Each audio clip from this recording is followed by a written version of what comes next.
again, there are, of course, broad markers such as C-reactive protein, interleukin-6, TNF, and so on and so forth.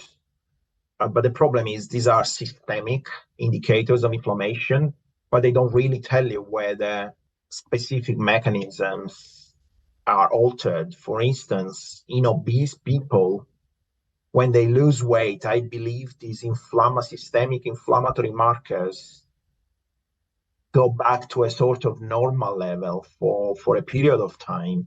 And yet, there are publications out there showing that the innate immune response is still programmed towards inflammation. And our own data show that adaptive immune response does so as well.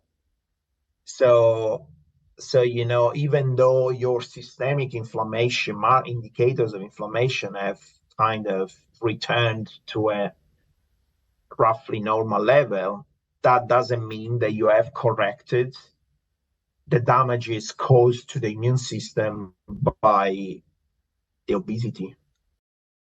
Let's say that in very broad terms, whatever promotes anabolism will promote an inflammatory response, and whatever promotes catabolism will favor an immune suppressive response.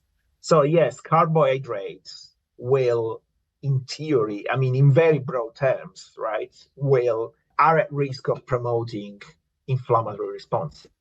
Generally, we eat all sorts of things, so it's a balance. But yeah, I wouldn't reach our diet with omega-3, olive oil, and all sorts of polyunsaturated fatty acids. There are definitely reasons to do that within the scientific literature. We have published papers where we have given to mice a diet enriched with fish oils. We have treated immune cells with EPA or DHA, and we've shown that they have an effect on the immune response. So there are reasons to do that. The problem is that our body, it's a complex machinery, right? So perhaps in certain people, taking EPA will not be sufficient.